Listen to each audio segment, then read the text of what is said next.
வாழ்வியல் பரிகாரத்தை தன்னுடைய வாழ்க்கையை எப்படி மேம்படுத்திக்கிறது இந்த ஆண்டு அப்படின்னு பார்த்தீங்கன்னா, அம்மாவுடன் பிறந்தவர்களுக்கோ பக்கத்து வீட்டுக்காரர்களுக்கோ நண்பனுக்கோ மருத்துவ செலவில் நீங்கள் முன்னாடி நின்று விட்டால் உங்களோட வாழ்க்கையில் நடக்கக்கூடிய பிரச்சனைகள் யாரோ ஒருத்தர் மூலியமாக தீர்வு நடக்கும். பொதுவாக இந்த ராசி பார்த்தீங்கன்னா வாழ்வியில் ஜெயிக்கணும்னு முடிவு பண்ணிட்டா சுக்கரன் சனி பர்ஃப்யூம் சம்மந்தப்பட்ட ஒரு குறிப்பிட்ட பிராண்டு சம்மந்தப்பட்டு யூஸ் பண்ணிக்கலாம். அந்த ஒய்ஃபுங்கிற ஆத்மா சந்தோஷப்பட்டிருக்குன்னா மிகப்பெரிய அற்புதமான நல்ல பலன்களை மிக சிறப்பாக சாதிக்கும் நட்சத்திரமாக மாறும். நம்ம கோயிலுக்கு போங்க, திருப்பதிக்கு போங்க, திருச்செந்தூர் போங்கன்னு சொல்ல முடியாது. இந்த வாழ்வியல் பரிகாரத்தை தான் வீட்டில் நடைமுறையில் என்னென்ன செய்ய முடியுமோ அந்த கைங்கரியத்தை செஞ்சு நம்ம பாசிட்டிவ் எனர்ஜியை கூட்டிக்கணும்.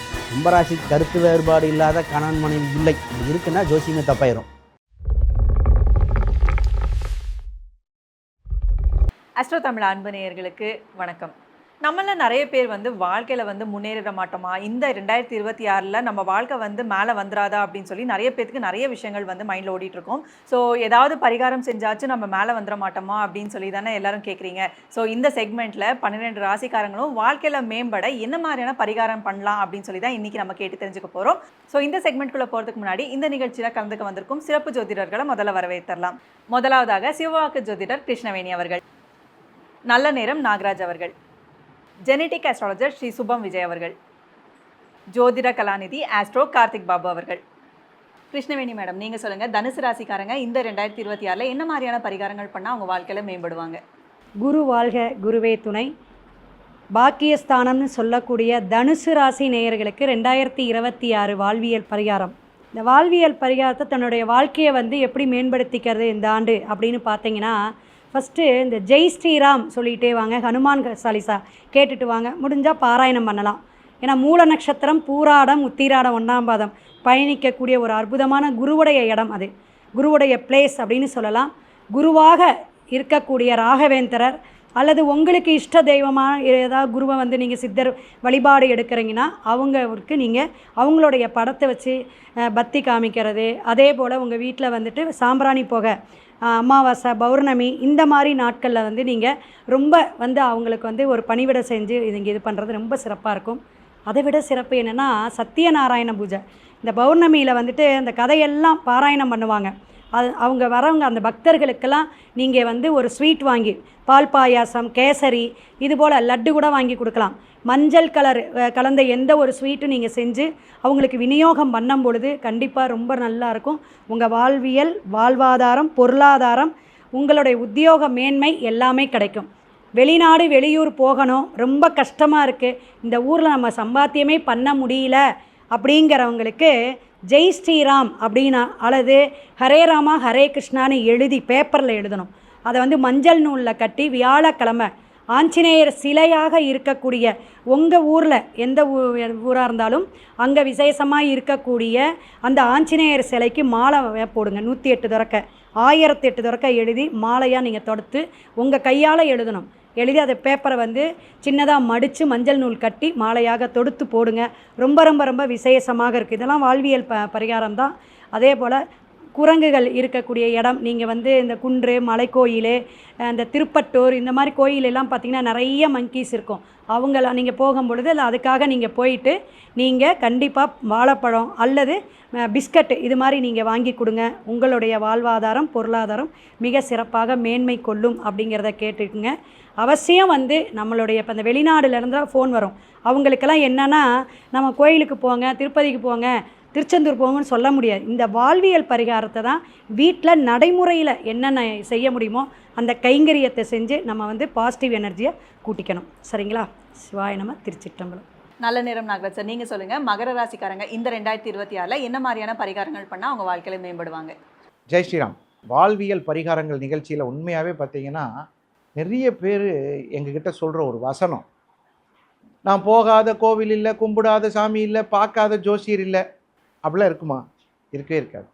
அதில் குறிப்பாக இந்த மகர ராசியில் பிறந்தவங்க, உத்திராட நட்சத்திரத்தில் பிறந்தவர்களுக்கு வாழ்வியல் பரிகாரம், சந்திரனை ஆக்டிவேட் பண்ணணும். சந்திரன்னா என்னங்க சொல்லுங்கள் பார்க்கலாம்? கண். அதுலேயும் யாருக்காவது கண் சம்பந்தப்பட்ட பிரச்சனை இருந்ததுன்னு வைங்களேன், நம்ம வீட்டில் உனக்கெல்லாம் கண்ணு தெரிஞ்சு என்ன ஆக போகுது அப்படின்னு சொன்னீங்கன்னா சிரமம் வந்துடும். கண்ணில் பிரச்சனை இருக்கும் நம்ம வீட்டை சார்ந்தவர்களோ, பக்கத்து வீட்டை சார்ந்தவர்களோ, நண்பனை சார்ந்தவர்களோ, அந்த கூப்பிட்டு போய் ஒரு கண்ணுக்கான பிரச்சனையை முடிச்சு கொடுங்க. அவங்க ஒவ்வொரு பொருளை பார்க்கும்போது ஒரு வாழ்த்து.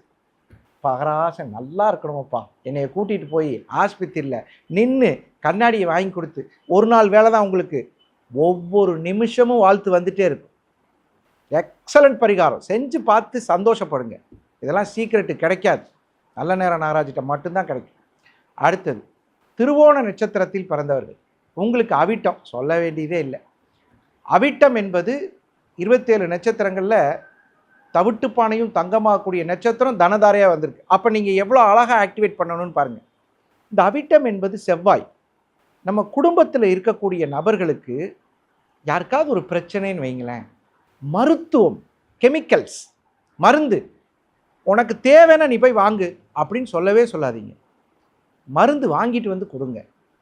தலைவலி, காய்ச்சல் ஏதா இருந்தாலும் சரி, இருமா நான் வாங்கிட்டு வரேன், இருமா அவங்க போவாங்க, இருப்பா நான் போயிட்டு வரேன். மருத்துவம் சார்ந்து திருவோண நட்சத்திரக்காரர்கள் உடன் பிறந்தவர்களுக்கோ, தந்தையினுடைய பிறந்தவர்களுக்கோ, அம்மாவுடன் பிறந்தவர்களுக்கோ, பக்கத்து வீட்டுக்காரர்களுக்கோ, நண்பனுக்கோ மருத்துவ செலவில் நீங்கள் முன்னாடி நின்று விட்டால் உங்கள் வளர்ச்சி டபுள் ட்ரிபிள் அப்படியே போயிட்டே இருக்கும். ஏன்னா அந்த பிரச்சனை சால்வ் ஆனதுலேருந்து அவன் நல்ல சூப்பராக டெவலப் ஆகிடும். அடுத்தது இந்த மகர ராசியில் பிறந்த அவிட்ட நட்சத்திரக்காரர்களுக்கு சதயம்தான் தனத்தாரையாக வரும்.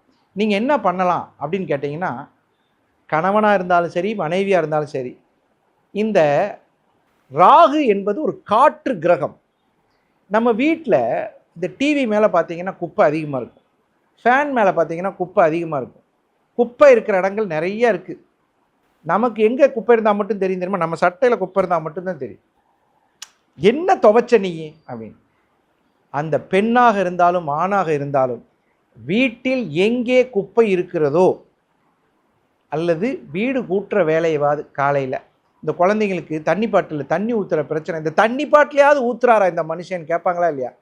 நீ தண்ணி பாட்டில் கழுவி மட்டும் வை. இந்த க்ளீன் பண்ணக்கூடிய வேலைகளை செய்து பாருங்கள். முடிஞ்சா, நான் சொல்கிற தப்பாக நினைக்காதீங்க, என் குருநாதர் சொன்னது, பாத்திரம் கூட கழுவி கொடுங்கள்.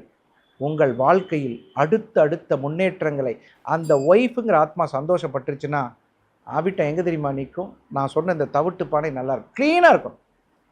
அதை செய்தால் மிகப்பெரிய அற்புதமான நல்ல பலன்களை அவிட்ட நட்சத்திரம் மிகச்சிறப்பாக சாமர்த்தியசாலிகளாக சாதிக்கும் நட்சத்திரமாக மாறும். வாழ்த்துக்கள். சுபம் விஜய் சார், நீங்கள் சொல்லுங்கள், கும்பராசிக்காரங்க இந்த 2026 என்ன மாதிரியான பரிகாரங்கள் பண்ணால் அவங்க வாழ்க்கையில் மேம்படுவாங்க? கும்பராசிக்கு காலபுருஷனுக்கு 11ஆம் வீடு. அப்போ லாபம் இல்லாமல் இயங்காத ராசி இந்த கும்பராசி. சார் லாபம் இல்லையா? அங்கே இருக்க மாட்டேன், அது இயற்கை. அந்த 11ஆம் இடம். இந்த ராசி பார்த்திங்கன்னா ஏற்றம் இறக்கம் பார்க்குது, எனக்கு உச்சம் நீச்சம் இல்லை. ஆனால் இந்த ராசிக்கு ராகுன்னு ஒரு கிரகம் இருக்குது, 1000 சிந்தனைகள், 1000, அதாவது அவ்வளோ சிந்தனை. 100ங்கிறது சதயம் அப்படி குறிக்கும், ஆனால் சிந்தனை 1000ஆக இருக்கும். இதுதான் இந்த ராசி. பொதுவாக இந்த ராசி பார்த்திங்கன்னா வாழ்வில் ஜெயிக்கணும்னு முடிவு பண்ணிட்டா ஃபஸ்ட்டு விஷயம், இந்த ராசிக்கு 2ஆம் இடத்துல சுக்கிரன், உங்கள் ராசிக்கு 9 4க்குரியவர். சுக்கிரனை ஒரு விதத்தில் வலுப்படுத்தி கொண்டே இருக்கணும். சுக்கிரன்னா கோயிலுக்கு போகிறது ஒன்று, ஆனால் வாழ்வியல் பரிகாரத்தில் வெள்ளி சம்மந்தப்பட்ட பொருள், பர்ஃப்யூம் சம்மந்தப்பட்டது. ஏன்னா சனின்னா அழுக்கு, சுக்கிரன் சனி பர்ஃப்யூம் சம்மந்தப்பட்ட ஒரு குறிப்பிட்ட பிராண்டு சம்மந்தப்பட்டது யூஸ் பண்ணிக்கலாம். நிச்சயமாக இந்த ராசி இருக்கும். கோயில் கும்பாபிஷேகம், இந்த ராசிக்கு கோயில் கும்பங்கள், கலசங்கள், இதெல்லாம் கும்பத்தை குறிக்கும். இந்த ராசியை வலுப்படுத்துறது. எப்போவுமே வீட்டில் ஒரு பவுலில் ஒரு எலுமிச்சையோ இல்லை ஏதோ ஒரு பூக்களோ போட்டு எப்பயுமே வைங்க. பூக்கள் நிறைய பூக்கொத்து சதயத்தை குறிக்கும் அந்த ராசி. பூக்கள் தண்ணியில் ஒரு பூக்கள் போட்டு வைக்கும் பொழுது இந்த ராசி வலுப்பெறும், வாழ்வில் ஜெயிக்கக்கூடிய அம்சமாக இருக்குது. சார் திருமணம் சம்மந்தப்பட்டது எப்படி சார்? உங்கள் ராசிக்கு 7ஆம் இடம், அதாவது நீங்கள் சனியோட அம்சம், 7ல் இருக்கிறது சூரியனோட அம்சம். கும்பராசிக்கு கருத்து வேறுபாடு இல்லாத கணவன் மனைவி இல்லை, அப்படி இருக்குன்னா ஜோசியமே தப்பாயிரும். டிஃப்ரென்ஸ் ஆஃப் ஒப்பீனியன் இருக்கும், இருந்தால் அட்ஜஸ்ட் பண்ணி ஓட்டி தான் ஆகணும். 7ஆம் இடம் சூரியனுங்க. இந்த சூரியனை கைக்குள்ளே வச்சுக்கிறதுக்கு என்ன பண்ணணும் அப்படின்னா, சூரியன்கிறது கோதுமையை குறிக்கும், சப்பாத்தி குறிக்கும், நவதானியத்தில் எடுத்துக்கும்.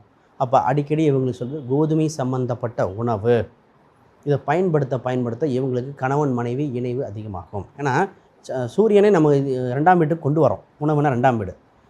இது ஒரு சூட்சமம் சார். இதே இது கணவன் மனைவி பிரச்சனை பிரிவினை வரைக்கும் போயிடுச்சு, எப்படி சார் மீண்டும் கொண்டு வர்றது?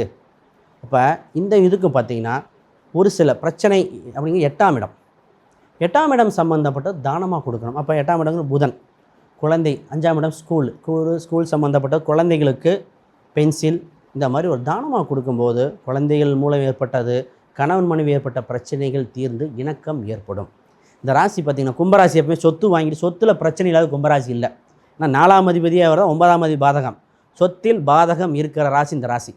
இப்போ என்ன பண்ணணும், இந்த பாதகத்தை போக்குறதுக்கு தந்தை வழி குடும்பத்தில் இருக்க அத்தைமார்களுக்கு, ஆனால் சுக்கிரன் அத்தை, தந்தை வழி அத்தைமாருக்கு வஸ்திரம் கொடுத்து ஏதோ ஒரு ஃபங்க்ஷனுக்கு பரவாயில்ல 4 வேடிக்கை அடிச்சுக்க வந்துரு அத்தை அப்படின்னு சொல்லி ஆசீர்வாதம் வாங்கி ஒரு புடவையை தானம் கொடுத்துக்கங்க. அந்த சுக்கிரனோட சாபம் விளைகிறோம். இது இல்லாமல் நீங்கள் வாழ்க்கையில் ஜெயிக்க முடியாது. கடைசியாக வேலை கிடைக்கல, வேலை பிரச்சனை அப்படின்னா கடகம் தான் வயல்வெளியை குறிக்கும், நண்டை குறிக்கும். அப்போ வயல்வெளி சம்மந்தப்பட்ட இடத்துக்கு ஏதோ ஒரு இடத்துக்கு போயிட்டு வரலாம். நண்டு சம்மந்தப்பட்ட இது உணவாக எடுக்கணும்ல ஒரு குறியீடாக கூட ஏதோ ஒன்று அடிக்கடி பயன்படுத்திட்டு வரும்போது வேலை நிச்சயமாக கிடைக்கும். ஆக இந்த ராசி வாழ்வியல் பரிகாரம் எக்கச்சக்கமாக இருக்குது. நம்ம இதை கொடுத்துருக்கோம். அனைவருக்கும் வணக்கம், வாழ்த்துக்கள். கார்த்திக் பாபு சார், கடைசியாக மீனராசி இந்த 2026 என்ன மாதிரியான பரிகாரங்கள் அவங்க பண்ணால் வாழ்க்கையில் மேம்படுவாங்க? ஓம் கம் கணபதி நமக. அஸ்ட்ரோ தமிழா நேயர்களுக்கு அனைவருக்கும் வணக்கம். இப்போ நம்ம அடுத்து பார்க்க போகிற ராசி வந்து பார்த்திங்கன்னா மீனம் ராசி. மீனம் இது காலச்சக்கரத்துக்கு 12வது வீடு. இங்கேயும் சனியோட நட்சத்திரமான உத்திரடாதி நட்சத்திரமும் அதுக்கப்புறம் புதனோட ரேவதி நட்சத்திரமும் இருக்குது. இந்த சனியோட நட்சத்திரம் புதனோட நட்சத்திரம் வந்து பார்த்திங்கன்னா மோட்சத்தை குடிக்கக்கூடிய ராசி. நிறைய பேருக்கு வந்து பார்த்திங்கன்னா இந்த மரண தருவாயில் வந்து ரொம்ப பேர் கஷ்டப்பட்டுட்டு இருப்பாங்க. அவங்களுக்கு தேவையான உறவினர்களோ சொந்தங்களோ யாருமே இருக்க மாட்டாங்க.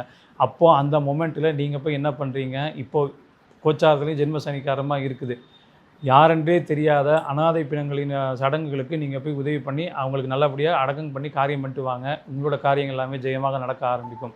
அதுபோக அந்த இறந்தவங்களுக்கு குழந்தைகள் இருந்ததுன்னா அந்த குழந்தைகளை தத்தெடுத்து வளர்க்குறதோ ரொம்ப ஒரு முக்கியமான ஒரு நல்ல காரியம். ஏன் இதை நான் சொல்கிறேன்னா, இன்றைக்கி நிறைய பேருக்கு குழந்தை இல்லாமல் நிறைய பேர் இருக்காங்க. அதுலேயும் மீனராசியை சேர்ந்தவங்க நிறைய பேர் இருப்பாங்க. அவங்களுக்கு முதல் குழந்தை கருவுறுதலுக்கு நீங்கள் ஃபஸ்ட்டு ஒரு குழந்தை நீங்கள் தத்தெடுத்து வளர்க்க ஆரம்பிங்க. ஓகேங்களா? கன்னத்தில் முத்தமிட்டால் படத்தில் இலங்கை அகதியில் வந்துட்டு மாதவன் வந்துட்டு ஒரு குழந்தையை தத்தெடுத்து வளர்ப்பார். ஓகேங்களா? அவங்க அம்மா வந்து டெரரிஸ்ட் சைட் போயிட்டாங்க, ஆனால் இவங்க வந்து தத்தெடுத்த குழந்தையை வளர்ப்பார். அதே மாதிரி நீங்கள் ஒரு குழந்தையை தத்தெடுத்து வளருங்க.